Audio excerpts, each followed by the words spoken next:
我的车子坏在半路上不敢开了，这个车子下面老是响，也不知道是什么问题。市场程度到西藏拉他的货，现在我已经行驶到我们雅安名山了。因为正好路过我们老家，所以说回家收拾一下，拿点东西再出发。真的是太遗憾了，如果我们老家都不能在家里面休息2天陪陪孩子，再加上我们家里面这段时间是农忙，家里面的农活是一点忙也帮不上。我这些衣服都是昨天晚上洗的，到现在都还没有干，所以说只能拿到车上晒。因为我后面拉着货在，所以说我得赶紧出发。也许这就是我们卡车人真正的生活吧，什么东西都凑到一块了就不赶巧了。我老婆还好一点，前2天在成都卸完货，我就让她提前回家了，她还算是在家里面待了2天。现在我老婆在车上收拾东西，等她收拾好了，我们就可以出发了。我这个后挂刚刚买来就花了20几万，再加上再过10几天，我们家2个孩子就要开学了，又是一大笔开支，所以说我根本不敢休息。这个地方就是我们名山的火车站，我的车子每回回来我都停在这个位置。我们雅安名山山好水好，茶叶特别的出名，当然美女长得也是特别的漂亮，要不然我也不可能到这边来做上美女婿。治安的话也是不用说的，我的车子停在这里10天半个月，一点问题都没有。跑西藏的话路况特别的复杂，所以说每回我们回家都会带很多吃的。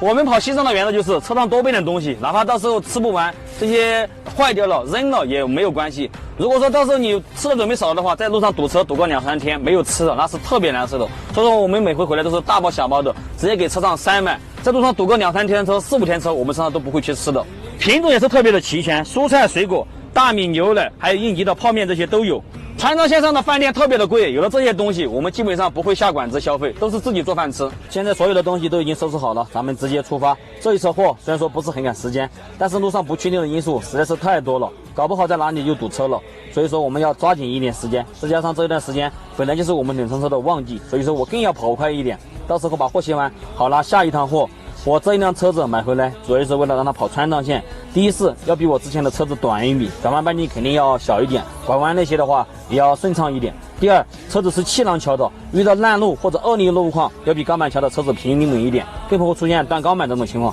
第三，独立悬挂的车子跑起来也不会吃胎，而且前桥是带提升的，到时候我摘取防滑链也会比较顺畅。这段时间跑川藏线特别容易发生自然灾害，前段时间雅康高速隧道中间的桥梁隧道垮塌了，所有的货车都要在二郎山安检站这个地方下高速，走318翻二郎山，然后绕行莫溪镇才能到达康定。下高速走国道的话，就要把水罐的水加满。虽然说我的车子是带液力缓速器的，但是翻二郎山坡陡弯急，有时候难免会踩几脚急刹车，所以说把水罐里面的水加满的话，心里面要踏实一点。加满水，然后再把后面的轮胎的刹车鼓给它降降温，然后再出发。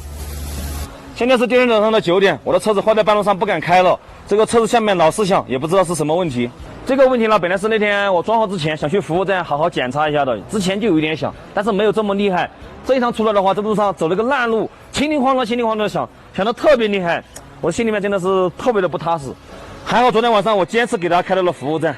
他们这里就可以修3道卡，然后以前我也来过，让他们给我看一下什么问题。服务站派了一位修理师傅过来给我检查，经过一番检查，师傅说是我1小平衡拉杆的胶套子间隙太大了，所以说走烂路的时候导致车子异响。现在他拿了2个胶套子过来，但是呢就是不知道型号对不对。这是我车上拆下来的，这个是他们服务站这边的，这个要大一点，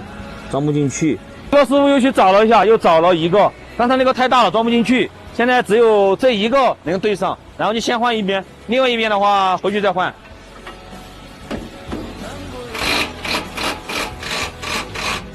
现在已经把这边想到最厉害的给它处理了，那边的话就没有货，然后就先不管。还好问题被找到了，然后影响也不大。之前我就是怕